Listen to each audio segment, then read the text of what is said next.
What's up YouTube, Mangaspawn here with episode 3 in my Game Hunting Haul series. It's been a couple weeks since the last video, had a week of basically not finding anything, and then this past week I actually found some really cool stuff, so hope you enjoy it. We'll just kind of jump right in. So this week I found a couple systems at Goodwill. The first is an N64, just the system, but it does have the jumper pack. So that makes it, that alone is about 20 bucks. The rest of the system is okay. It needs to be cleaned, but should be in, usable shape. It's probably just going to be like a part system, since I already have one of those. Just kind of toss that down there. Next, the kind of cooler system that I found was a Super Nintendo. Can't really pick it up here. It's got all of the, it's got both of the cables. Came with both controllers, everything for 15 bucks. Again, the system needs to be cleaned some, but it's in pretty nice shape. It's not yellowed, something I've noticed since I don't think we have a lot of sun, and it doesn't get really hot up here in the Pacific Northwest. The stuff doesn't get all yellowed like the systems that I saw in Arizona. So that's really nice. That's going up again on eBay, since I've got both versions of the NES, but it was a cool find. I always like finding that. I wish there was a stack of games to go with it, but either somebody got there before me or they had already sold those off or something. And then I found this Quickshot NES controller. It's an NES controller that I didn't have, so I picked it up. $4.99, not exactly the best price. It's about what they go for online, but it's in good shape. Again, like not really yellowed. Both of, all the buttons seem to be really nice and tight and crisp, so that's a cool pickup. Next we have some Nintendo powers. This was from the week where I really didn't find a whole lot, so I was just happy to find kind of anything game related. These are from like the GameCube era, so we have one with Paper Mario, Metal Gear Solid Twin Snakes, Wind Waker, and I think again Wind Waker, or I don't know.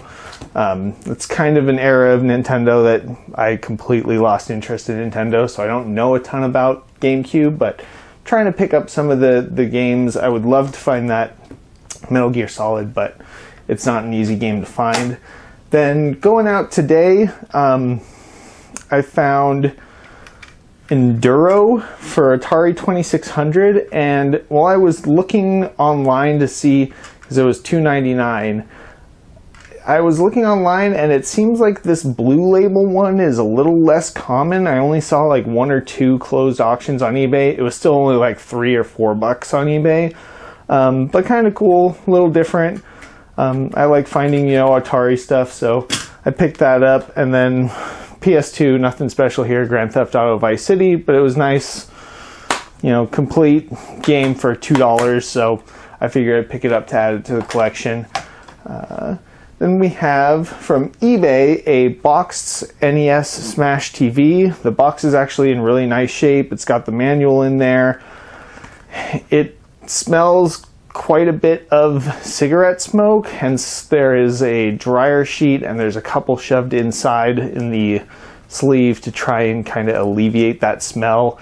It's an old game. It probably changed hands a couple times, so I don't really blame the seller. I do wish they had mentioned it, but I think this has worked for me before, so we'll see if it works again. One of the coolest finds, I found this the same day I found that NES Quickshot controller, was a boxed original Game Boy. Now it's not 100% complete.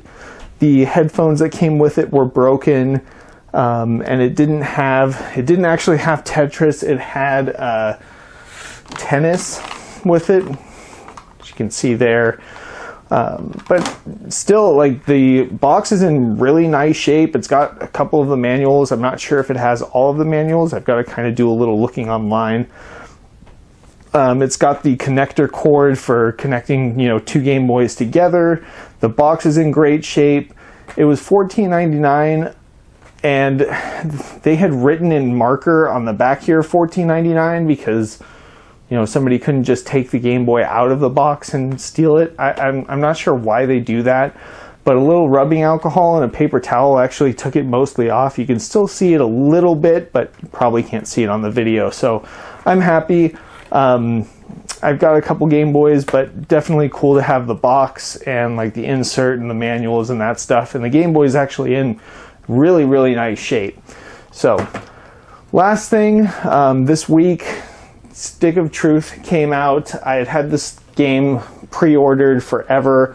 I normally won't be like really covering modern games in these, but this is a game that I've been waiting for well over a year, probably a year and a half at this point, for it to come out. And I did order the collector's version, which is cool.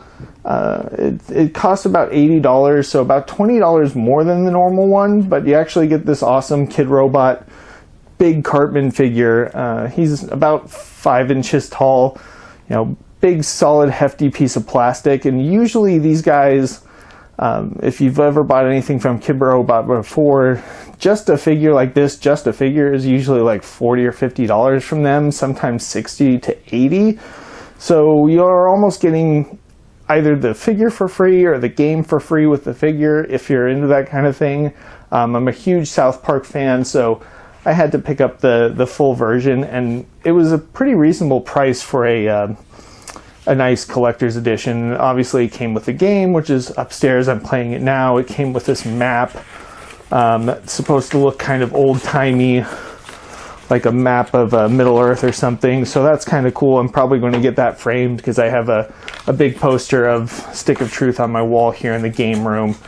So that's really cool. I'm really happy I finally get to play this and that it actually came out, since, you know, THQ shut down during the middle, so it was a little unclear and it kept getting pushed back, so it was a little worried that it might get dumped or, you know, maybe never get made or something. So that's it. That's everything I found this week. Again, please follow me on Twitter at manga_spawn. My eBay auctions are Soundwave762. You can like me on Facebook, manga_spawn again. Thanks for watching the videos. Please check out my other series of videos called Retro Meets Moderns, where I'm playing some retro games on the plasma TV I just put in this room to kind of show off what those older games look like on a more modern TV, since it seems like it's getting harder and harder to find a decent CRT. So check those out. Let me know if there's a system you'd like to see or a game. I'll try and accommodate. You know, I don't have a ton of stuff, but I have a decent mix of things. Thanks for watching, and happy hunting!